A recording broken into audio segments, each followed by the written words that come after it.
इसी बीच एक दुखद खबर आ रही है। पत्रकार मुकेश चंद्राकर का शव मिला है। एक ठेकेदार की जमीन पर खुदाई में मिला है शव। एफएसएल की टीम ने सेप्टिक टैंक से निकाला शव। 1 जनवरी की रात से लापता थे मुकेश चंद्राकर।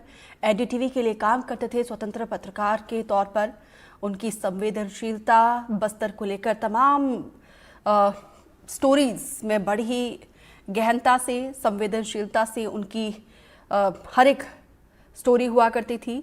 1 जनवरी से लापता थे मुकेश चंद्राकर। तो ये बहुत ही दुखद खबर।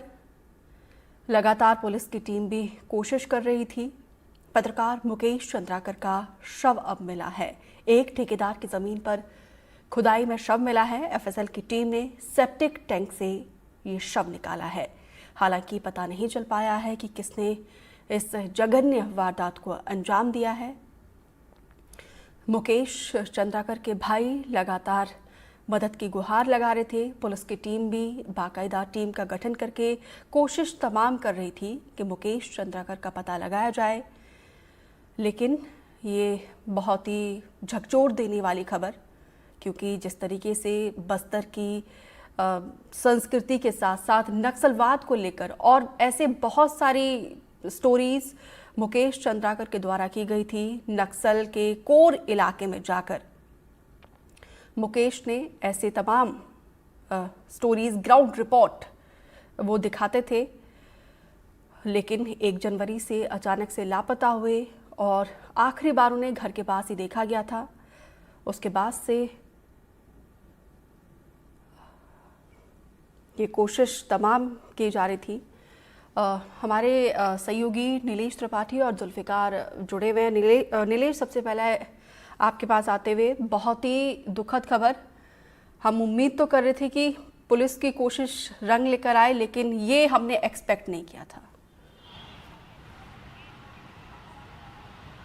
बिल्कुल, देखिए, जब से पता चला था कल करीब देर शाम को मुकेश के जो भाई हैं युकेश चंद्राकर, उनका मेरे पास कॉल आया था और उन्होंने तब मुझसे पूछा था कि आपसे कोई बातचीत हुई है क्या, क्योंकि खबरों के सिलसिले में रोज़ ही कई बार लगातार बात होती रहती थी। तो कल चूँकि उनसे बात नहीं हुई थी तो मैंने ये बताया था कि कल नहीं बल्कि 1 दिन पहले मेरी बात हुई थी। तो उसके बाद उन्होंने जानकारी दी थी कि रात करीब 8 बजे के बाद से मुकेश घर नहीं लौटे हैं और 10 बजे के बाद से उनका जो नंबर है, फ़ोन है, वो लगातार बंद आ रहा है। उसके बाद हमने मतलब पूरी वहाँ की जो टीम थी, वहाँ पे जो लोग थे, उनको कहा कि जाकर एक बार कंप्लेन कराया जाए। फिर पुलिस को जब शिकायत दी गई और फिर लोकेशन ट्रेस हुआ तो एक अंतिम लोकेशन एक जगह की मिल रही थी जो एक ठेकेदार का इलाका एरिया है, क्षेत्र है, उसकी अपनी ज़मीन है, वहाँ पर ही अंतिम लोकेशन मिल रही थी। और पुलिस उसके हिसाब से जब छानबीन की है तो वहाँ पे एक सेप्टिक टैंक बनाया गया था जो संदिग्ध लग रहा था। उसके ऊपर ढलाई बताई जा रही कि कल सुबह के यानी कि 1 जनवरी की सुबह की गई थी।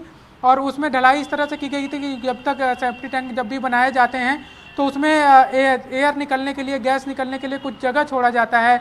एक ढक्कन भी बनाया जाता है कि उसको सफाई किया जा सके, लेकिन ऐसे कोई ढक्कन भी नहीं बनाया गया था, ना ही कोई जगह छोड़ी गई थी। उससे वो संदिग्ध लग रहा था कि वहाँ पर कुछ गड़बड़ है, क्योंकि लास्ट लोकेशन भी वहीं पर मुकेश का मिल रहा था मोबाइल का। उसके बाद पुलिस ने तमाम प्रक्रियाओं के बाद जब आज खोदा है उसको, और वहाँ से बड़ी दुखद जानकारी हमारे लिए निकल कर आई है कि हमारा एक साथी जो बस्तर में बड़ी ही निर्भीकता से, बस्तर में बड़े ही संवेदनशील इलाकों में ऐसी रिपोर्ट जो कि आमतौर पर लोग नहीं कर पाते हैं, लोग जाने से डरते हैं, वैसे इलाकों के रिपोर्ट हमारे बीच लाया करते थे, कई सारे निर्भीकता से खबरें करते थे। और अभी जो हाल में ही बीजापुर दौरे के दौरान मैं जब खुद गया हुआ था पिछले महीने, तो हमने 2 ऐसी बड़ी खबरें की थी वहाँ पे जिसका असर भी तत्काल देखने को मिला था। एक घटिया सड़क निर्माण की खबर हमने की थी जिस पर जांच भी बैठी थी, जिसको लेकर संदेह भी जताया जा रहा है, क्योंकि वो जो ठेकेदार जो सड़क बना रहे थे उन्हीं का वो ज़मीन बताई जा रही है। तो वो हालांकि जांच का विषय कि घटना को किसने अंजाम दिया है, लेकिन वो ज़मीन जहाँ पर सेप्टिक टैंक बनाया गया है वो उन्हीं की बताई जा रही है। इसके अलावा हमने एक शिक्षा दूतों की बड़ी खबर की थी जिसमें वहाँ को सैलरी नहीं मिल रही है, उस पर भी सैलरी मिलने के लिए आदेश जारी हो गए थे। तो हालिया रिपोर्ट हमारी जो बीजापुर से थी उस पर खबर का असर भी हुआ था और लगातार बीजापुर से ग्राउंड रिपोर्ट मुकेश उसके लिए जाने जाते रहे हैं। ना सिर्फ एनडीटीवी बल्कि इसके पहले भी जिन संस्थानों में काम किया उन्होंने वहाँ पर ग्राउंड रिपोर्ट के लिए ही जाने जाते रहे। इतना ही नहीं, जब भी कभी कोई बाहर की टीम आती थी जो कि रिपोर्टिंग के हिसाब से बस्तर में या बीजापुर में काम करना चाहती थी तो वो ज़रूर एक बार मुकेश से उनका संपर्क होता था, क्योंकि ये माना जाता था कि वहाँ की ज़मीनी हकीकत बताने में या दिखा पाने में मुकेश काफ़ी महत्वपूर्ण भूमिका निभा सकते हैं, वो साथी अब हमारे बीच नहीं है। ये बेहद ही दुखद घटना है। इसकी जांच अब किस स्तर पर सरकार कराती है, किस तरह से कराई जाती है, वो अभी देखने वाली बात है। लेकिन एक बड़ी दुखद हमारे लिए खबर है कि हमारा एक साथी जो बड़ी निर्भीकता और संवेदनशील इलाके में काम करता था, वो अब हमारे बीच नहीं है।